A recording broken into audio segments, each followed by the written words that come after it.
வணக்கம் மாணவர்களே, உங்கள் எல்லோரையும் ரோஜா தோட்டம் சேனலுக்கு அன்போடு வரவேற்கிறேன். மாணவர்களே, இன்று நாம் உள்ளாட்சி அமைப்புகள் பாடத்தில் தரப்பட்டுள்ள பயிற்சி வினாக்களுக்கான விடைகளை படிக்கலாமா? முதலில் சரியான விடையை தேர்வு செய்க. 1. 1985ஆம் ஆண்டு திட்டக்குழுவினால் நிறுவப்பட்ட குழு எது? சரியான விடை GVK ராவ் மேத்தா குழு. இந்த மாதிரி கொடுத்திருக்காங்க. ஆக்சுவலா GVK ராவ் குழு அப்படின்னு தான் வரணும், மேத்தா வரக்கூடாது. 290வது பக்கத்துல பாத்தீங்கன்னா இருக்கு பாருங்க, GVK ராவ் குழு 1985 இருக்கா?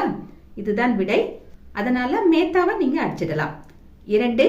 டேஷ் காலத்தில் இருந்த உள்ளாட்சி அமைப்பு பற்றி உத்திரமேரூர் கல்வெட்டு தெரிவிக்கிறது.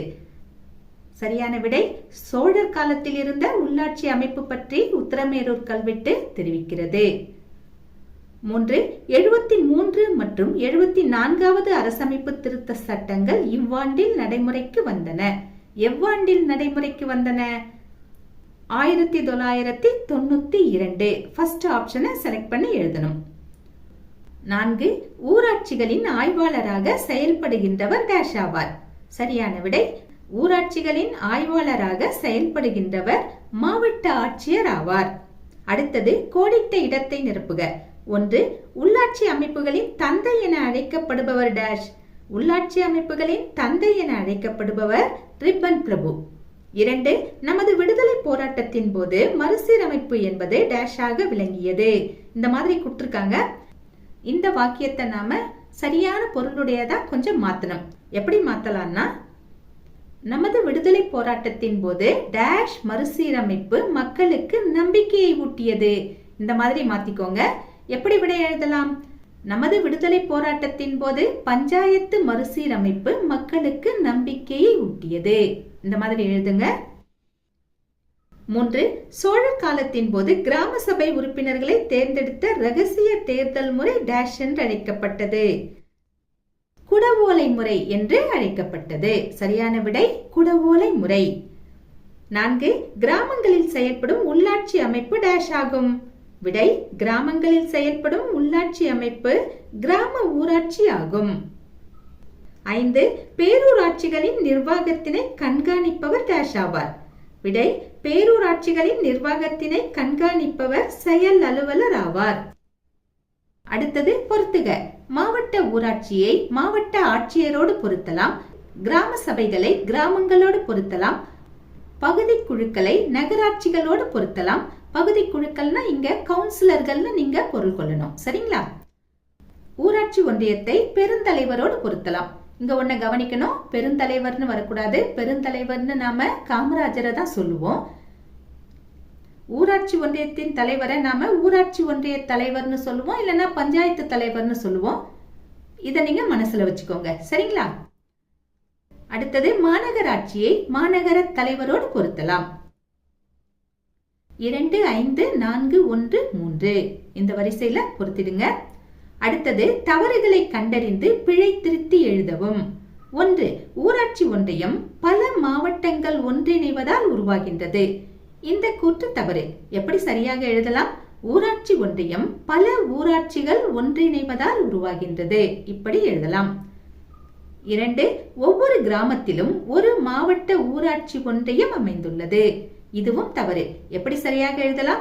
ஒவ்வொரு மாவட்டத்திலும் ஒரு மாவட்ட ஊராட்சி அமைந்துள்ளது. இப்படி எழுதலாம்.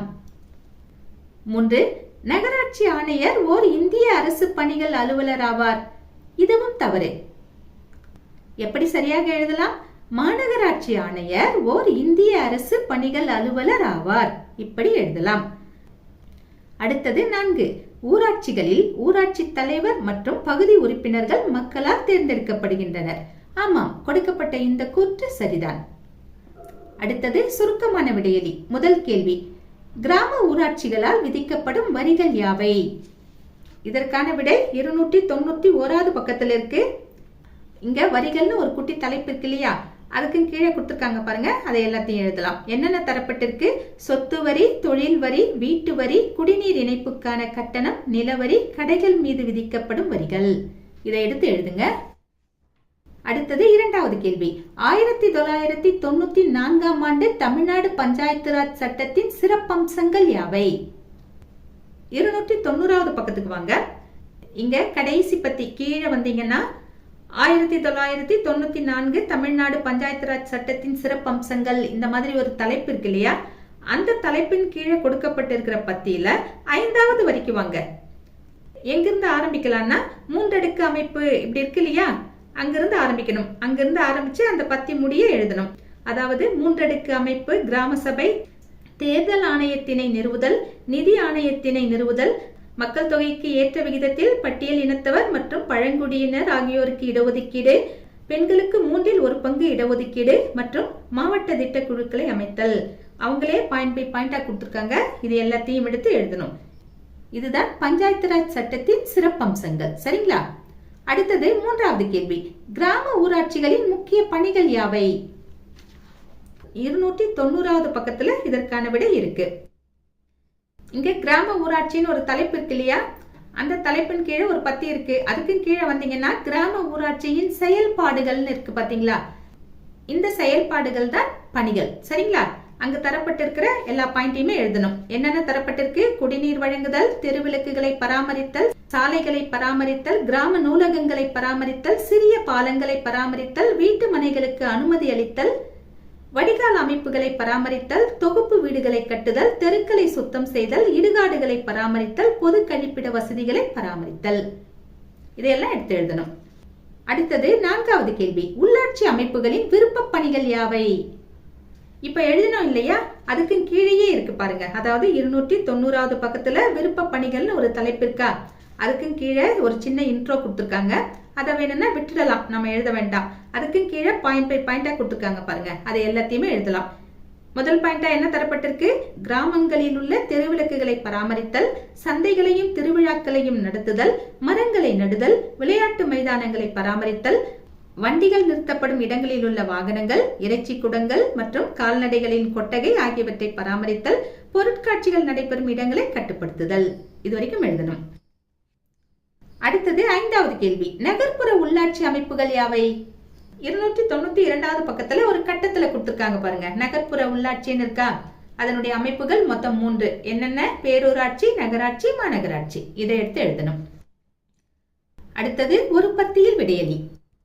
முதல் கேள்வி என்ன கேட்டிருக்காங்க? 1992ஆம் ஆண்டு 73 மற்றும் 74வது அரசமைப்பு திருத்த சட்டத்தின் சிறப்பம்சங்கள் யாவை? 289வது பக்கத்துக்கு வந்தீங்கன்னா அங்க ஒரு சின்ன தலைப்பு இருக்கு பாருங்க.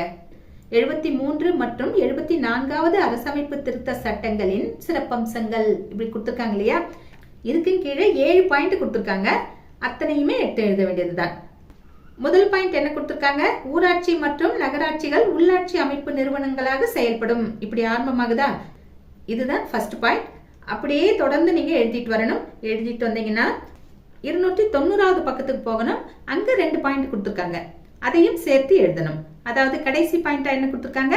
ஒரே மாதிரியான 5 ஆண்டு பதவிக்காலம் மற்றும் பதவிக்காலம் நிறைவடையும் முன்பாகவே தேர்தல்கள் நடத்தப்பெற்று புதிய அமைப்புகள் உருவாக்கப்படுதல் வேண்டும். ஆட்சி கலைக்கப்பட்டால் 6 மாதங்களுக்குள் தேர்தல் நடத்தப்படுதல் வேண்டும். இதுவரைக்கும் எழுதணும். அடுத்தது கடைசி கேள்வி. உள்ளாட்சி அமைப்புகள் எதிர்கொள்ளும் முக்கிய சிக்கல்கள் மற்றும் சவால்கள் யாவை? 293வது பக்கத்துல கடைசி டைட்டில பாருங்களேன். உள்ளாட்சி அமைப்புகள் எதிர்கொள்ளும் பிரச்சனைகளும் சவால்களும் இந்த மாதிரி இருக்கா, அதுக்கு கீழே ஒரு பத்தி கொடுத்திருக்காங்க. அது வேண்டாம், விட்டுடலாம். அதுக்கும் கீழே வந்தீங்கன்னா ஒரு 4 பாயிண்ட் கொடுத்திருக்காங்க பாருங்க. அந்த 4ஐயும் எடுத்து எழுதணும்.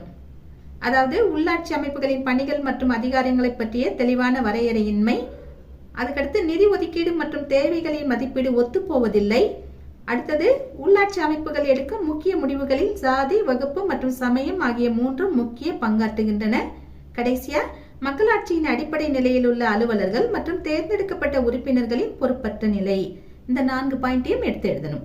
சரிங்களா மாணவர்களே? இன்று நாம் உள்ளாட்சி அமைப்புகள் பாடத்தில் தரப்பட்ட பயிற்சி வினாக்களுக்கான விடைகளை பார்த்தோம். நாம் வேறு பாடத்தோடு மீண்டும் சந்திக்கலாம். Tata, bye bye.